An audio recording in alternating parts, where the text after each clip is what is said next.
ఉదయకాల ప్రార్థన. అత్యున్నతుడా, సర్వోన్నతుడా, సకల సృష్టికి కారణభూతుడా, మీ యొక్క ప్రేమ కలిగిన శక్తి కలిగిన నామాన్ని బట్టి మీకే వందనాలు, స్తుతులు, స్తోత్రాలు చెల్లించుకుంటున్నాం ప్రభువా.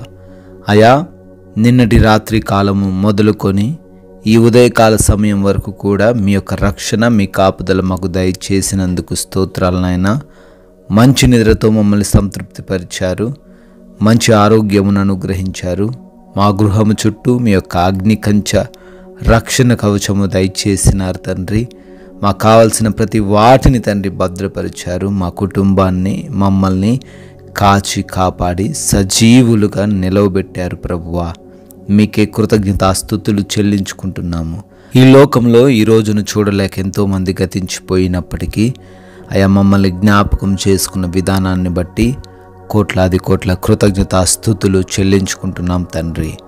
సామెతల గ్రంథము 1వ అధ్యాయము 15వ వచనము, నీవు వారి మార్గమున పోకుము, వారి త్రోవల యందు నడవకుండా నీ పాదమును వెనుకకు తీసుకొనుమని తండ్రి మీరు చాలా సుస్పష్టంగా ఈ ఉదయకాల సమయంలో మాట్లాడుతున్నారు తండ్రి.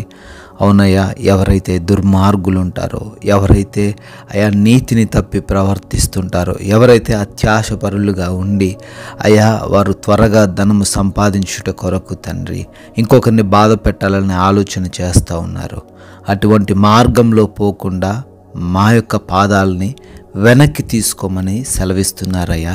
ఈ రోజున ఎవరైనా మాలో బిడ్డలు ఒకవేళ అయా దేనికో ఆశపడి మరి దేనికో తండ్రి ఆతురత పడి అయా అటువంటి మార్గంలో ప్రయాణిస్తున్న వారిగా ఉన్నారేమో, బిడ్డలను వారి యొక్క మార్గాలను తండ్రి తొలగి వెనుకకు తీసుకొని నిత్యమైన యథార్థమైన మీ మార్గంలో, నీతి కలిగిన మీ మార్గంలో వారు ప్రయాణించుటకు కృప చూపించమని, మా పాదాలు తండ్రి దొంగ ఊబిలో పడకుండా కాచి కాపాడమని ప్రార్థిస్తున్నాము నాయన. ఈ ఉదయకాల సమయంలో ఈ ప్రార్థనలు ఏకీభవిస్తున్న ప్రతి బిడ్డ జీవితంలో గొప్ప కార్యం జరిగించండి. వారు అనుకున్న కార్యాలన్నీ కూడా మీ చిత్తంలో జరిగించండి నాయన. వారి ఆలోచనలన్నీ కూడా సఫలపరచండి తండ్రి. అయా, ఈ రోజున మా పనులను బట్టి అడుగుతున్నాము. చేస్తున్న ఉద్యోగ, వ్యాపార, పరిచర్యలు, చేతి పనులు, వ్యవసాయపు పనులు, అయ్యా ప్రతి పనిలో మమ్మల్ని అందరినీ దీవించండి, ఆశీర్వదించండి. మా పనులకు ఆటంకంగా అడ్డుగా ఉన్న ప్రతి అవరోధమును తొలగించండి నాయన. ఫలించే వారిగా తండ్రి మమ్మల్ని నిలవబెట్టుకోండి తండ్రి. జ్ఞానంతో, శక్తితో, బలంతో నింపమని ప్రార్థిస్తున్నాం తండ్రి. అదేవిధంగా ప్రభువా, మా ప్రయాణాలను బట్టి అడుగుతున్నాం. చేస్తున్న ప్రతి ప్రయాణంలో మాకు తోడై ఉండండి. సురక్షితముగా, క్షేమముగా మేము ప్రయాణిస్తూ గృహాలు చేర్చబడడానికి కృప చూపించండి నాయన.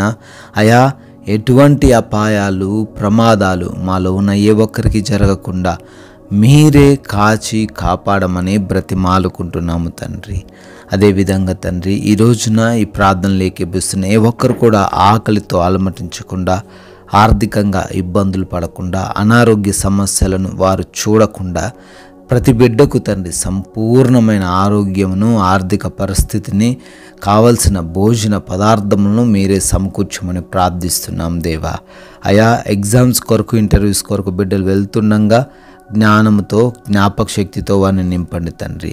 ఎవరైతేనైనా హాస్పిటల్స్కి వెళ్తూ ఉన్నారో వారికి మీరు తోడై ఉండండి ప్రభువా.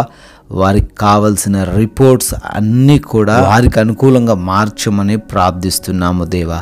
అయా, మీరిచ్చిన ఈ విలువైన సమయం తండ్రి వ్యర్థపరిచే వారిగా మేము ఉండకూడదు నాయన. ప్రతి నిమిషాన్ని వినియోగించుకునే మనసు మాకు దయచేయండి. ఎటువంటి గొడవలు, ఎటువంటి విభేదాలు ఏ ఒక్కరితో లేకుండా సమాధానంగా జీవించే కృప దయచేయమని, ఈ రోజున గృహాలలో ఒంటరిగా ఉంటున్న ప్రతి ఒక్కరికి కూడా మీరు తోడై ఉండండి. మీ రక్షణ, మీ కాపుదల వారికి అనుగ్రహించండి తండ్రి. ముఖ్యంగా మేము ఈ రోజున మీ నామాన్ని అవమానపరిచే విధంగా ఉండకుండా మీ నామాన్ని ఘనపరచడానికే మాకు సహాయం అనుగ్రహించమని తండ్రి. మీ కృపను బట్టి బర్త్డే, యానివర్సరీ సెలబ్రేట్ చేసుకుంటున్నారు, వారిని దీవించండి, వారి కుటుంబాన్ని ఆశీర్వదించండి. మాలో ఉన్న ప్రతి ఒక్కరు కూడా మీ నామాన్ని ప్రకటించే విధంగా, మీ రాజ్య సువార్తలో పాలిభాగస్తులై ఉండే విధంగా సహాయం అనుగ్రహించమని ప్రేమ కలిగిన యేసుక్రీస్తు వారి నామంలో ఈ ప్రార్థన అడుగుతున్నాము తండ్రి. ఆమెన్.